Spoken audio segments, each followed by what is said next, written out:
ਸਤਿ ਸ਼੍ਰੀ ਅਕਾਲ। ਤੁਸੀਂ PNCN ਦੇਖ ਰਹੇ ਹੋ। ਖਬਰਾਂ ਦੇ ਇਸ ਬੁਲੇਟਿਨ ਦੇ ਵਿੱਚ ਸਵਾਗਤ ਹੈ। ਸ਼ੁਰੂਆਤ ਕਰਾਂਗੇ ਹੈਡਲਾਈਨਸ ਦੇ ਨਾਲ। ਬਾਰਡਰ ਤੇ ਪ੍ਰਦਰਸ਼ਨਕਾਰੀਆਂ ਨੇ ਜੋ ਜਾਮ ਲਗਾਇਆ ਹੋਇਆ ਹੈ ਉਸ ਨੂੰ ਹਟਾਉਣ ਦੇ ਲਈ ਅਮਰੀਕਾ ਨੇ ਕੈਨੇਡਾ ਨੂੰ ਕੀਤੀ ਮਦਦ ਦੇ ਲਈ ਪੇਸ਼ਕਸ਼। ਪ੍ਰਧਾਨ ਮੰਤਰੀ ਜਸਟਿਨ ਟਰੂਡੋ ਨੇ ਪ੍ਰਦਰਸ਼ਨਕਾਰੀਆਂ ਨੂੰ ਦਿੱਤੀ ਚੇਤਾਵਨੀ, ਕਿਹਾ ਵਾਪਸ ਆਪਣੇ ਘਰਾਂ ਨੂੰ ਚਲੇ ਜਾਓ। ਜਿਨ੍ਹਾਂ ਨਾਲ ਬੱਚੇ ਵੀ ਨੇ ਪ੍ਰਦਰਸ਼ਨ ਵਿੱਚ ਮੌਜੂਦ, ਖਾਸ ਕਰ ਉਹ। ਕੈਨੇਡਾ ਅਮਰੀਕਾ ਬਾਰਡਰ ਦੇ ਉੱਤੇ ਟਰੱਕ ਵਿੱਚ ਫੜੀ ਗਈ ਸੀ ਨਸ਼ੇ ਦੀ ਵੱਡੀ ਖੇਪ। ਟਰੱਕ ਡਰਾਈਵਰ ਅਰਸ਼ਦੀਪ ਸਿੰਘ ਨੂੰ ਕਰੀਬ 2 ਸਾਲ ਬਾਅਦ ਪਾਇਆ ਗਿਆ ਨਿਰਦੋਸ਼। ਦੱਸਾਂਗੇ ਕੀ ਸੀ ਪੂਰਾ ਮਾਮਲਾ।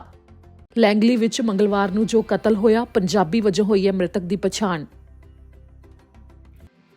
ਇਮੀਗ੍ਰੇਸ਼ਨ ਵਿਭਾਗ ਵੱਲੋਂ ਇਸ ਸਾਲ ਵੀ ਟੀਚਰ ਨੂੰ ਪੂਰਾ ਕਰਨ ਦੇ ਲਈ ਚੁੱਕੇ ਜਾ ਰਹੇ ਨੇ ਕਦਮ, ਪ੍ਰਕਿਰਿਆ ਨੂੰ ਤੇਜ਼ ਕਰਨ ਦੀਆਂ ਕੋਸ਼ਿਸ਼ਾਂ। ਓਨਟਾਰੀਓ ਵਿੱਚ ਵੈਕਸੀਨ ਪਾਸਪੋਰਟ ਸਿਸਟਮ ਨੂੰ ਛੇਤੀ ਕੀਤਾ ਜਾ ਸਕਦਾ ਹੈ ਖਤਮ। ਦੱਸਾਂਗੇ ਓਨਟਾਰੀਓ ਦੇ ਪ੍ਰੀਮੀਅਰ ਡਗ ਫੋਰਡ ਨੇ ਕੀ ਕੀਤੇ ਨੇ ਐਲਾਨ। ਪੀਲ ਖੇਤਰ ਵਿੱਚ ਇੱਕ ਧਾਰਮਿਕ ਸਥਾਨ ਤੋਂ ਗੋਲਕ 'ਚੋਂ ਕਰੀਬ 10 ਵਾਰ ਚੋਰੀ ਦੇ ਮਾਮਲੇ ਸਾਹਮਣੇ ਆਏ। ਪੁਲਿਸ ਨੇ ਸ਼ੱਕੀ ਦੀਆਂ ਤਸਵੀਰਾਂ ਕੀਤੀਆਂ ਸਾਂਝੀਆਂ। ਇਸ ਦੇ ਨਾਲ ਹੀ ਹੁਣ ਖਬਰਾਂ ਦੀ ਸ਼ੁਰੂਆਤ ਕਰਦੇ ਹਾਂ। ਜੋ ਇਸ ਸਮੇਂ ਪ੍ਰਦਰਸ਼ਨ ਹੋ ਰਹੇ ਨੇ ਉਸ ਦੇ ਕਰਕੇ ਜੋ ਬਾਰਡਰ ਦੇ ਉੱਤੇ ਪ੍ਰਭਾਵ ਪੈ ਰਿਹਾ ਹੈ, ਜਿਵੇਂ ਕਿ ਵਿੰਡਸਰ ਤੇ ਨਾਲ ਹੋਰ ਬਾਰਡਰ ਨੇ, ਉਹਨਾਂ ਦੇ ਉੱਤੇ ਜ਼ਿਆਦਾ ਪ੍ਰਭਾਵ ਦੇਖਣ ਨੂੰ ਮਿਲ ਰਿਹਾ ਹੈ, ਜਿਸ ਦੇ ਕਰਕੇ ਜੋ ਬਲੌਕੇਡਸ ਨੇ, ਟਰੱਕ ਆ ਨਹੀਂ ਪਾ ਰਹੇ, ਵਪਾਰ ਦੇ ਉੱਤੇ ਵੀ ਅਸਰ ਹੋ ਰਿਹਾ ਹੈ, ਜਿਸ ਨੂੰ ਲੈ ਕੇ ਕਈ ਦਿਨ ਤੱਕ ਤਾਂ ਕੈਨੇਡਾ ਦੇ ਵੱਲੋਂ ਇਸ ਦੇ ਉੱਤੇ ਕੋਸ਼ਿਸ਼ ਕੀਤੀ ਗਈ ਕਿ ਬਲੌਕੇਡਸ ਨੂੰ ਹਟਾਇਆ ਜਾ ਸਕੇ, ਪਰ ਅਜਿਹਾ ਨਾ ਹੋਣ ਦੇ ਉੱਤੇ ਹੁਣ ਅਮਰੀਕਾ ਨੇ ਕੈਨੇਡਾ ਦੇ ਵਾਸਤੇ ਪੇਸ਼ਕਸ਼ ਕੀਤੀ ਹੈ ਕਿ ਉਹ ਮਦਦ ਕਰ ਸਕਦੇ ਨੇ ਜੇਕਰ ਕੈਨੇਡਾ ਚਾਹੇ ਬਲੌਕੇਡਸ ਹਟਾਉਣ ਦੇ ਵਾਸਤੇ। ਤਾਂ ਉਧਰ ਪ੍ਰਧਾਨ ਮੰਤਰੀ ਜਸਟਿਨ ਟਰੂਡੋ ਨੇ ਕਹਿ ਦਿੱਤਾ ਹੈ ਕਿ ਇਸ ਦੇ ਲਈ ਰਣਨੀਤੀ ਬਣਾ ਲਈ ਗਈ ਹੈ ਕਿ ਆਖਿਰ ਕਿਸ ਤਰ੍ਹਾਂ ਇਹ ਬਲੌਕੇਡ ਹਟਾਏ ਜਾਣੇ ਨੇ, ਤੇ ਪ੍ਰਦਰਸ਼ਨਕਾਰੀਆਂ ਨੂੰ ਇੱਥੇ ਤੱਕ ਕਹਿ ਦਿੱਤਾ ਗਿਆ ਹੈ ਕਿ ਉਹ ਆਪਣੇ ਘਰਾਂ ਨੂੰ ਚਲੇ ਜਾਣ। ਖਾਸ ਤੌਰ ਦੇ ਉੱਤੇ ਜਿਹੜੇ ਬੱਚੇ ਵੀ ਨਾਲ ਨੇ ਪ੍ਰਦਰਸ਼ਨ ਦੇ ਵਿੱਚ, ਉਹ ਚਲੇ ਜਾਣ, ਜਿਸ ਤੋਂ ਅੰਦਾਜ਼ਾ ਲਗਾਇਆ ਜਾ ਰਿਹਾ ਹੈ ਕਿ ਜ਼ੋਰ ਅਜ਼ਮਾਇਸ਼ ਦੀ ਵਰਤੋਂ ਕੀਤੀ ਜਾ ਸਕਦੀ ਹੈ ਪ੍ਰਦਰਸ਼ਨਕਾਰੀਆਂ ਨੂੰ ਹਟਾਉਣ ਦੇ ਵਾਸਤੇ। ਪਰ ਪ੍ਰਦਰਸ਼ਨਕਾਰੀਆਂ ਦੇ ਨਾਲ ਗੱਲਬਾਤ ਕਰਨ ਜਾਂ ਫਿਰ ਉਹਨਾਂ ਦੀਆਂ ਮੰਗਾਂ ਨੂੰ ਮੰਨਣ ਦੇ ਵਾਸਤੇ ਕੋਈ ਵੀ ਸੰਕੇਤ ਨਹੀਂ ਦਿੱਤਾ ਗਿਆ। ਇੱਥੋਂ ਤੱਕ ਕਿ ਪ੍ਰਧਾਨ ਮੰਤਰੀ ਜਸਟਿਨ ਟਰੂਡੋ ਨੇ ਜੋ ਬਿਆਨ ਦਿੱਤਾ ਉਸ ਦੇ ਅੰਤ ਵਿੱਚ ਉਹਨਾਂ ਨੇ ਕਿਹਾ ਕਿ ਉਹਨਾਂ ਨੇ ਸੁਣ ਲਿਆ ਜੋ ਪ੍ਰਦਰਸ਼ਨਕਾਰੀ ਕਹਿਣਾ ਚਾਹੁੰਦੇ ਸੀ ਉਹਨਾਂ ਗੱਲਾਂ ਨੂੰ, ਤੇ ਹੁਣ ਉਹ ਵਾਪਸ ਚਲੇ ਜਾਣ। ਯਾਨੀ ਕਿ ਉਹਨਾਂ ਦੇ ਨਾਲ ਗੱਲਬਾਤ ਕੀਤੇ ਜਾਣ ਦੇ ਵਾਸਤੇ ਜਾਂ ਕਿਸੇ ਨਤੀਜੇ ਤੇ ਪਹੁੰਚਣ ਦੇ ਵਾਸਤੇ ਹਜੇ ਵੀ ਕੋਈ ਸੰਕੇਤ ਨਹੀਂ ਦਿੱਤਾ ਗਿਆ। ਇਸ ਦੇ ਉੱਤੇ ਅੱਗੇ ਕੀ ਹੋਰ ਅਪਡੇਟ ਆਉਂਦੀ ਹੈ ਤੁਹਾਨੂੰ ਅਸੀਂ ਦੱਸਾਂਗੇ। ਤਾਂ ਉਧਰ ਜਿਵੇਂ ਵੈਕਸੀਨ ਪਾਸਪੋਰਟ ਯਾਨੀ ਕਿ ਟੀਕੇ ਲੱਗੇ ਹੋਣ ਦਾ ਸਬੂਤ ਜੋ ਵੱਖੋ ਵੱਖਰੀਆਂ ਥਾਵਾਂ ਦੇ ਉੱਤੇ ਦੇਖਿਆ ਜਾਂਦਾ ਹੈ, ਓਨਟਾਰੀਓ ਇਸ ਹਦਾਇਤ ਨੂੰ ਹਟਾ ਸਕਦਾ ਹੈ ਛੇਤੀ ਹੀ, ਜਿਸ ਦੇ ਬਾਰੇ ਪ੍ਰੀਮੀਅਰ ਡਗ ਫੋਰਡ ਨੇ ਬਿਆਨ ਦਿੱਤਾ। ਓਨਟਾਰੀਓ ਦੇ ਪ੍ਰੀਮੀਅਰ ਡਗ ਫੋਰਡ ਨੇ ਕਹਿ ਦਿੱਤਾ ਹੈ ਕਿ ਉਹ ਇੱਕ ਰਣਨੀਤੀ ਬਣਾ ਰਹੇ ਨੇ ਕਿ ਸੂਬੇ ਵਿੱਚ ਵੈਕਸੀਨ ਪਾਸਪੋਰਟ ਸਿਸਟਮ ਹੈ ਜੋ ਉਸ ਨੂੰ ਖਤਮ ਕਰ ਦਿੱਤਾ ਜਾਵੇ, ਕਿ ਜੋ ਟੀਕੇ ਲੱਗੇ ਹੋਣ ਦਾ ਸਬੂਤ ਦਿਖਾਉਣਾ ਪੈਂਦਾ ਹੈ ਵੱਖੋ ਵੱਖਰੀਆਂ ਸਰਵਿਸਿਜ਼ ਦੇ ਵਾਸਤੇ ਲੋਕਾਂ ਨੂੰ, ਜਿਸ ਦੇ ਵਿੱਚ ਉਹਨਾਂ ਨੇ ਕਿਹਾ ਕਿ ਬਹੁਤ ਛੇਤੀ ਉਹ ਸਾਰੀਆਂ ਹੀ ਉਹ ਹਦਾਇਤਾਂ ਹਟਾਉਣ ਦੇ ਬਾਰੇ ਐਲਾਨ ਕਰਨਗੇ, ਜਿਸ ਦੇ ਨਾਲ ਵਪਾਰ ਪ੍ਰਭਾਵਿਤ ਹੋ ਰਹੇ ਨੇ, ਜੋ ਕਿ ਉਹਨਾਂ ਦੇ ਰੀਓਪਨਿੰਗ ਪਲਾਨ ਦੇ ਵਿੱਚ ਸ਼ਾਮਲ ਹੈ, ਜਿਸ ਦੇ ਵਿੱਚ ਡਗ ਫੋਰਡ ਨੇ ਇਸ ਦਾ ਜ਼ਿਕਰ ਕੀਤਾ ਤੇ ਨਾਲ ਹੀ ਕਿਹਾ ਕਿ ਇਹ ਇੱਕ ਰਣਨੀਤੀ ਦੇ ਉੱਤੇ ਕੰਮ ਕੀਤਾ ਜਾ ਰਿਹਾ ਹੈ, ਜਿਸ ਦੇ ਨਾਲ ਵੈਕਸੀਨ ਪਾਸਪੋਰਟ ਸਿਸਟਮ ਨੂੰ ਖਤਮ ਕਰਨ ਦੇ ਵਿੱਚ ਇਜਾਜ਼ਤ ਮਿਲੇਗੀ। ਦਰਅਸਲ ਜੋ ਸਿਹਤ ਅਧਿਕਾਰੀਆਂ ਨੂੰ ਜ਼ਿੰਮਾ ਦਿੱਤਾ ਗਿਆ ਵੱਖੋ ਵੱਖਰੇ ਸੂਬੇ ਤੇ ਨਾਲ ਹੀ ਕੈਨੇਡਾ ਸਰਕਾਰ ਦੇ ਵੱਲੋਂ, ਉਹਨਾਂ ਦੇ ਵੱਲੋਂ ਜਿਹੜੀ ਵੀ ਰਣਨੀਤੀ ਬਣਾਈ ਜਾਂਦੀ ਹੈ, ਜਿਸ ਤਰ੍ਹਾਂ ਹਾਲਾਤ ਦੇ ਮੱਦੇਨਜ਼ਰ ਦੱਸਿਆ ਜਾਂਦਾ ਹੈ ਕਦਮ ਚੁੱਕਣ ਦੇ ਵਾਸਤੇ ਉਸੇ ਤਰ੍ਹਾਂ ਫੈਸਲੇ ਲਏ ਜਾਂਦੇ ਨੇ।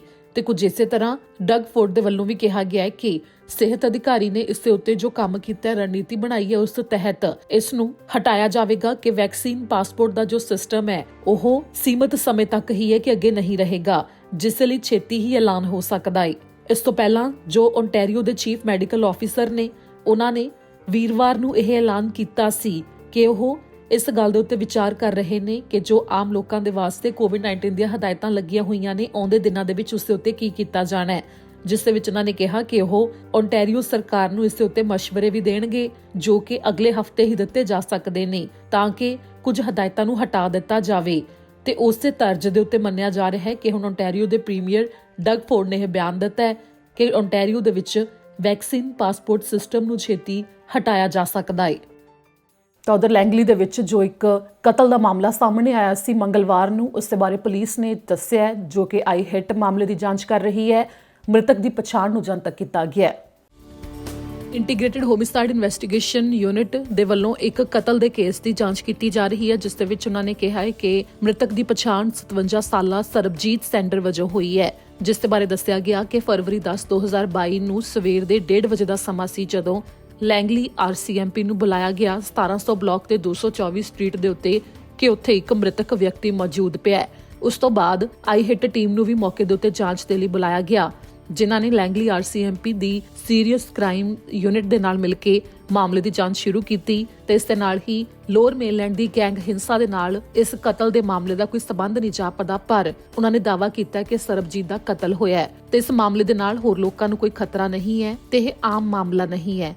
ਆਈਹਿੱਟ ਦੇ ਵੱਲੋਂ ਲੈਂਗਲੀ RCMP ਤੇ ਨਾਲ ਹੀ ਇੰਟੀਗ੍ਰੇਟਿਡ ਫੋਰੈਂਸਿਕ ਆਇਡੈਂਟੀਫਿਕੇਸ਼ਨ ਸੈਕਸ਼ਨ ਤੇ ਨਾਲ ਹੀ BC ਕਾਰਨਰ ਸਰਵਿਸ ਦੇ ਨਾਲ ਮਿਲ ਕੇ ਕੰਮ ਕੀਤਾ ਜਾ ਰਿਹਾ ਹੈ, ਜਿਨ੍ਹਾਂ ਨੇ ਕਿਹਾ ਕਿ ਚਸ਼ਮਦੀਦਾਂ ਤੋਂ ਪੁੱਛਗਿੱਛ ਕਰ ਰਹੇ ਨੇ, ਜਿਸ ਦੇ ਵਿੱਚ ਜੇਕਰ 1700 ਬਲਾਕ ਤੇ 224 ਸਟਰੀਟ ਲੈਂਗਲੀ 10 ਫਰਵਰੀ ਨੂੰ ਸਵੇਰ ਦੇ 1:30 ਵਜੇ ਦੇ ਨੇੜੇ ਕੋਈ ਵੀ ਮੌਜੂਦ ਹੋਵੇ ਤੇ ਉਸਨੇ ਕੁਝ ਵੀ ਅਜਿਹਾ ਵਾਪਰਦਾ ਦੇਖਿਆ ਹੋਵੇ ਜੋ ਆਮ ਵਰਗਾ ਨਾ ਜਾਪਿਆ ਹੋਵੇ ਤਾਂ ਪੁਲਿਸ ਦੇ ਨਾਲ ਸੰਪਰਕ ਜ਼ਰੂਰ ਕੀਤਾ ਜਾਵੇ। ਇਸ ਦੇ ਨਾਲ ਹੀ ਇਹ ਵੀ ਕਿਹਾ ਗਿਆ ਹੈ ਕਿ ਮ੍ਰਿਤਕ ਸਰਬਜੀਤ ਨੂੰ ਜੇਕਰ ਕੋਈ ਵੀ ਜਾਣਦਾ ਸੀ ਤਾਂ ਉਹ ਵੀ ਆਈਹਿੱਟ ਦੇ ਨਾਲ ਸੰਪਰਕ ਜ਼ਰੂਰ ਕਰੇ। ਉਹ ਹੋਰ ਪੁੱਛਗਿੱਛ ਕਰਨਾ ਚਾਹੁੰਦੇ ਨੇ ਤੇ ਡੈਸ਼ ਕੈਮ ਫੁਟੇਜ ਦੀ ਵੀ ਭਾਲ ਕੀਤੀ ਜਾ ਰਹੀ ਹੈ।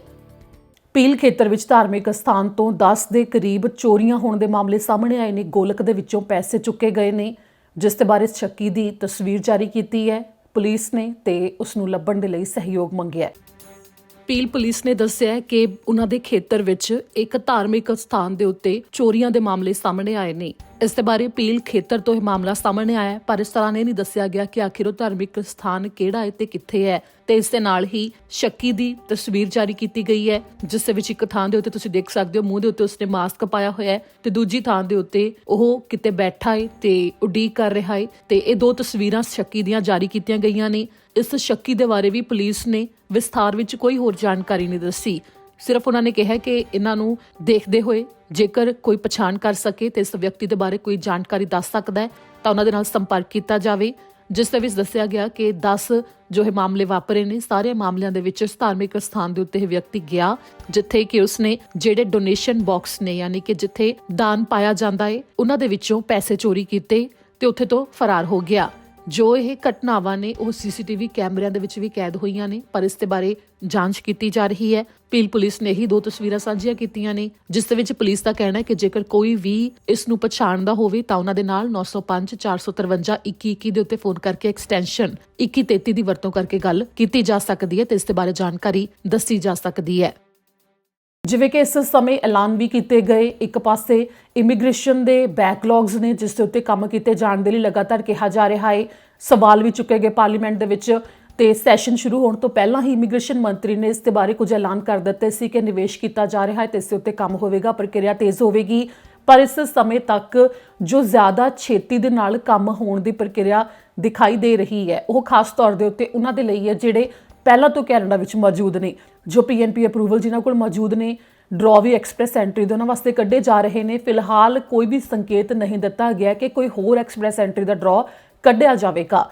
ਪਿਛਲੇ ਸਾਲ ਸਤੰਬਰ ਮਹੀਨੇ ਆਖਰੀ ਵਾਰ ਕੈਨੇਡੀਅਨ ਐਕਸਪੀਰੀਅੰਸ ਕਲਾਸ ਵਾਲਿਆਂ ਵਾਸਤੇ ਡਰਾ ਕੱਢਿਆ ਗਿਆ ਸੀ ਤੇ ਸਾਲ 2021 ਵਿੱਚ ਤਾਂ ਸਿਰਫ 2 ਪ੍ਰਕਾਰ ਦੇ ਡਰਾ ਕੱਢੇ ਗਏ, ਐਕਸਪ੍ਰੈਸ ਐਂਟਰੀ ਦੇ, ਕੈਨੇਡੀਅਨ ਐਕਸਪੀਰੀਅੰਸ ਕਲਾਸ ਜਾਂ ਫਿਰ PNP ਅਪਰੂਵਲ ਵਾਲਿਆਂ ਦੇ। ਪਰ ਹੁਣ ਸਾਲ 2022 ਸ਼ੁਰੂਆਤ ਹੋ ਗਈ ਹੈ ਤਾਂ ਉਮੀਦ ਕੀਤੀ ਜਾ ਰਹੀ ਸੀ ਕਿ ਇਸ ਸਾਲ ਦੇ ਟੀਚਰ ਨੂੰ ਪੂਰਾ ਕਰਨ ਦੇ ਲਈ CEC ਕਲਾਸ ਵਾਲਿਆਂ ਵਾਸਤੇ ਹੀ ਡਰਾ ਕੱਢੇ ਜਾ ਸਕਦੇ ਨੇ ਜਾਂ ਫਿਰ ਕੋਈ ਹੋਰ।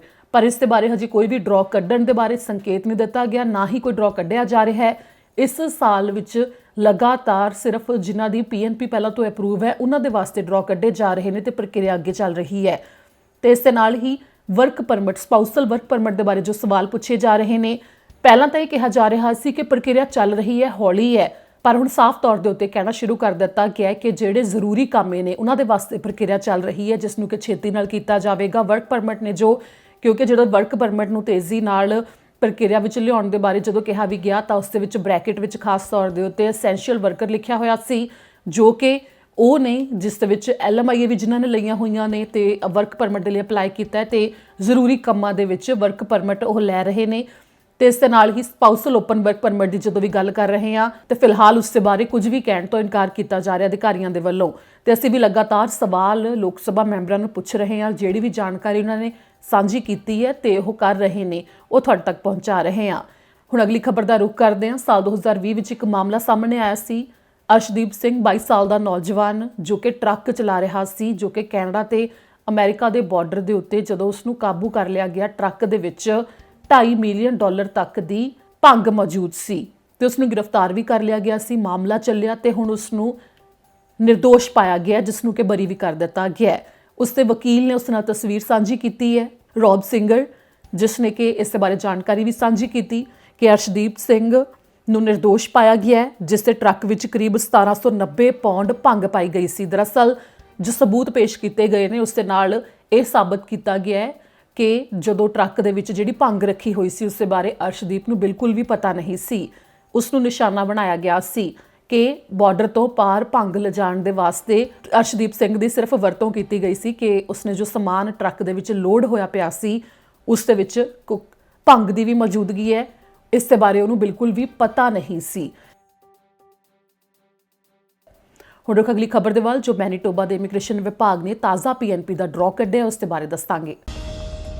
ਮੈਨੀਟੋਬਾ ਦੇ ਇਮੀਗ੍ਰੇਸ਼ਨ ਵਿਭਾਗ ਨੇ ਇੱਕ ਤਾਜ਼ਾ ਡਰਾਅ ਕੱਢਿਆ। 10 ਫਰਵਰੀ ਨੂੰ ਇਹ ਡਰਾਅ ਕੱਢਿਆ ਗਿਆ। ਮੈਨੀਟੋਬਾ ਪ੍ਰੋਵਿੰਸ਼ੀਅਲ ਨੋਮੀਨੀ ਪ੍ਰੋਗਰਾਮ ਦੇ ਤਹਿਤ ਇਨਵੀਟੇਸ਼ਨ ਭੇਜੇ ਗਏ ਨੇ, ਜਿਸ ਦੇ ਵਿੱਚ ਸਕਿਲਡ ਵਰਕਰਸ ਇਨ ਮੈਨੀਟੋਬਾ, ਯਾਨੀ ਕਿ ਜਿਨ੍ਹਾਂ ਨੂੰ ਮੈਨੀਟੋਬਾ ਦੇ ਵਿੱਚ ਹੀ ਕੰਮ ਕਰਨ ਦਾ ਤਜਰਬਾ ਹੈ, ਉਸ ਦੇ ਵਿੱਚ 202 ਇਨਵੀਟੇਸ਼ਨ ਗਏ ਨੇ। ਘੱਟੋ ਘੱਟ ਸਕੋਰ 615 ਤੱਕ ਗਿਆ ਹੈ। ਸਕਿਲਡ ਵਰਕਰਸ ਓਵਰਸੀਜ਼, ਯਾਨੀ ਕਿ ਬਾਹਰਲੇ ਮੁਲਕਾਂ ਤੋਂ ਜਿਨ੍ਹਾਂ ਨੂੰ ਕੰਮ ਕਰਨ ਦਾ ਤਜਰਬਾ ਸੀ ਤੇ ਉਹਨਾਂ ਨੇ ਫਾਈਲਾਂ ਲਾਈਆਂ, ਉਸ ਦੇ ਵਿੱਚ 31 ਇਨਵੀਟੇਸ਼ਨ ਗਏ ਨੇ। ਘੱਟੋ ਘੱਟ ਸਕੋਰ 705 ਤੱਕ ਗਿਆ ਹੈ। ਤੇ ਇੰਟਰਨੈਸ਼ਨਲ ਸਟੂਡੈਂਟਸ ਨੇ ਜੋ ਜਿਨ੍ਹਾਂ ਨੇ ਇੱਥੇ ਪੜ੍ਹਾਈ ਕੀਤੀ ਹੈ, ਉਸ ਤੋਂ ਬਾਅਦ ਉਹਨਾਂ ਨੇ ਫਾਈਲਾਂ ਲਾਈਆਂ, ਉਸ ਦੇ ਵਿੱਚ 40 ਇਨਵੀਟੇਸ਼ਨ ਗਏ ਨੇ। ਜੋ ਇਹ ਇਨਵੀਟੇਸ਼ਨ ਗਏ ਨੇ ਉਸ ਦੇ ਵਿੱਚ 68 ਅਜਿਹੇ ਸਨ ਜੋ ਕਿ ਐਕਸਪ੍ਰੈਸ ਐਂਟਰੀ ਸਿਸਟਮ ਦੇ ਤਹਿਤ ਭੇਜੇ ਗਏ ਨੇ, ਜਿਨ੍ਹਾਂ ਨੂੰ ਛੇਤੀ ਨਾਲ ਜਵਾਬ ਮਿਲ ਜਾਂਦਾ ਹੈ ਤੇ ਨਾਲ ਹੀ ਅੱਗੇ ਜਿਵੇਂ ਹੀ ਇਹਨਾਂ ਸਾਰਿਆਂ ਦਾ ਅਪਰੂਵਲ ਆਉਂਦਾ ਹੈ ਤਾਂ ਇਹ PR ਦੇ ਵਾਸਤੇ ਫਾਈਲ ਲਗਾ ਸਕਣਗੇ ਤੇ ਹੁਣ ਸੀਮਤ ਸਮੇਂ ਦੇ ਵਿੱਚ ਵੀ ਫਾਈਲਾਂ ਜਮ੍ਹਾਂ ਕਰਵਾਉਣੀਆਂ ਹੋਣਗੀਆਂ। ਜਿਵੇਂ ਕਿ ਖਬਰਾਂ ਤੁਹਾਡੇ ਨਾਲ ਸਾਂਝੀਆਂ ਕੀਤੀਆਂ ਨੇ, ਕੈਨੇਡਾ ਭਰ ਵਿੱਚ ਜੋ ਇਸ ਸਮੇਂ ਮੌਜੂਦਾ ਹਾਲਾਤ ਨੇ, ਪ੍ਰਦਰਸ਼ਨਾਂ ਨੂੰ ਬੰਦ ਕੀਤੇ ਜਾਣ ਦੀ ਗੱਲ ਕਹੀ ਜਾ ਰਹੀ ਹੈ, ਪਰ ਪ੍ਰਦਰਸ਼ਨ ਫਿਰ ਵੀ ਜਾਰੀ ਰੱਖਣ ਦੇ ਬਾਰੇ ਪ੍ਰਦਰਸ਼ਨਕਾਰੀਆਂ ਦੇ ਵੱਲੋਂ ਕਹਿ ਦਿੱਤਾ ਗਿਆ ਹੈ। ਅਦਾਲਤੀ ਹੁਕਮ ਆਏ ਤੇ ਨਾਲ ਹੀ ਹਾਊਸ ਆਫ ਕਾਮਨਸ ਦੇ ਵਿੱਚ ਵੀ ਜੋ ਬਹੁਮਤ ਦੇ ਨਾਲ ਕੁਝ ਬਿਆਨ ਜਿਨ੍ਹਾਂ ਨੂੰ ਪ੍ਰਵਾਨਗੀ ਦਿੱਤੀ ਗਈ ਕਿ ਉਹ ਨਿਖੇਧੀ ਕਰਦੇ ਨੇ, ਪਰ ਉਸ ਤੋਂ ਬਾਅਦ ਵੀ ਪ੍ਰਦਰਸ਼ਨਕਾਰੀ ਡਟੇ ਹੋਏ ਨੇ। ਇਸ ਦੇ ਨਾਲ ਹੀ ਪ੍ਰਦਰਸ਼ਨਾਂ ਨੂੰ ਜਾਰੀ ਰੱਖਣ ਦੇ ਬਾਰੇ ਕਿਹਾ ਜਾ ਰਿਹਾ ਹੈ। ਕਾਫੀ ਗਿਣਤੀ ਵਿੱਚ ਪਰਿਵਾਰ ਛੋਟੇ ਬੱਚਿਆਂ ਸਮੇਤ ਪ੍ਰਦਰਸ਼ਨ ਦੇ ਵਿੱਚ ਬੈਠੇ ਨੇ, ਫਿਰ ਬੇਸ਼ੱਕ ਉਹ ਆਟਵਾ ਦੇ ਵਿੱਚ ਬੈਠੇ ਹੋਣ ਜਾਂ ਫਿਰ ਉਹ ਬਾਰਡਰਾਂ ਦੇ ਉੱਤੇ ਹਰ ਰੋਜ਼ ਪ੍ਰਦਰਸ਼ਨ ਕਰਨ ਜਾਂਦੇ ਹੋਣ, ਜਿਸ ਦੇ ਵਿੱਚ ਕੋਵਿਡ-19 ਦੀਆਂ ਹਦਾਇਤਾਂ ਨੂੰ ਸਾਫ਼ ਤੌਰ ਦੇ ਉੱਤੇ ਹਟਾਉਣ ਦੀ ਮੰਗ ਕਰ ਰਹੇ ਨੇ ਉਹ। ਤੇ ਇਸ ਦੌਰਾਨ ਪ੍ਰਧਾਨ ਮੰਤਰੀ ਜਸਟਿਨ ਟਰੂਡੋ ਦੇ ਉੱਤੇ ਇਹ ਦਬਾਅ ਬਣਾਇਆ ਜਾ ਰਿਹਾ ਹੈ ਕਿ ਜੋ ਪ੍ਰਦਰਸ਼ਨਾਂ ਦੇ ਕਰਕੇ ਬਾਰਡਰ ਦਾ ਕੰਮ ਪ੍ਰਭਾਵਿਤ ਹੋ ਰਿਹਾ ਹੈ ਉਸ ਦੇ ਨਾਲ ਨਜਿੱਠਿਆ ਜਾਵੇ, ਪ੍ਰਦਰਸ਼ਨ ਉੱਥੇ ਤੋਂ ਹਟਾਏ ਜਾਣ, ਪ੍ਰਦਰਸ਼ਨਕਾਰੀਆਂ ਨੂੰ ਉੱਥੇ ਤੋਂ ਹਟਾਇਆ ਜਾਵੇ। ਤਾਂ ਇਸ ਦੇ ਉੱਤੇ ਪ੍ਰਧਾਨ ਮੰਤਰੀ ਜਸਟਿਨ ਟਰੂਡੋ ਲਗਾਤਾਰ ਕਹਿ ਰਹੇ ਸੀ ਕਿ ਉਹ ਕੰਮ ਕਰ ਰਹੇ ਨੇ, ਪਰ ਇਸ ਤਰ੍ਹਾਂ ਉਹਨਾਂ ਨੇ ਕਿਹਾ ਰਣਨੀਤੀ ਬਣਾ ਲਈ ਗਈ ਹੈ ਤੇ ਇਸ ਨੂੰ ਲੈ ਕੇ ਜਿਹੜਾ ਉਹਨਾਂ ਨੇ ਬਿਆਨ ਜਾਰੀ ਕੀਤਾ ਹੈ, ਜਿਸ ਦੇ ਵਿੱਚ ਸਾਫ਼ ਤੌਰ ਤੇ ਚੇਤਾਵਨੀ ਦਿੱਤੀ ਗਈ ਹੈ ਪ੍ਰਦਰਸ਼ਨਕਾਰੀਆਂ ਨੂੰ ਉਸ ਬਿਆਨ ਦੇ ਵਿੱਚ, ਤੇ ਉਹ ਤੁਹਾਨੂੰ ਸੁਣਾਉਂਦੇ ਹਾਂ, ਜਿਸ ਦੇ ਵਿੱਚ ਇੱਕ ਪਾਸੇ ਤੁਸੀਂ ਸੁਣ ਸਕਦੇ ਹੋ ਪ੍ਰਧਾਨ ਮੰਤਰੀ ਜਸਟਿਨ ਟਰੂਡੋ ਦਾ ਬਿਆਨ ਤੇ ਦੂਜੇ ਪਾਸੇ ਪੰਜਾਬੀ ਦੇ ਵਿੱਚ ਲਿਖਿਆ ਹੋਇਆ ਕਿ ਉਹ ਕੀ ਕਹਿ ਰਹੇ ਨੇ।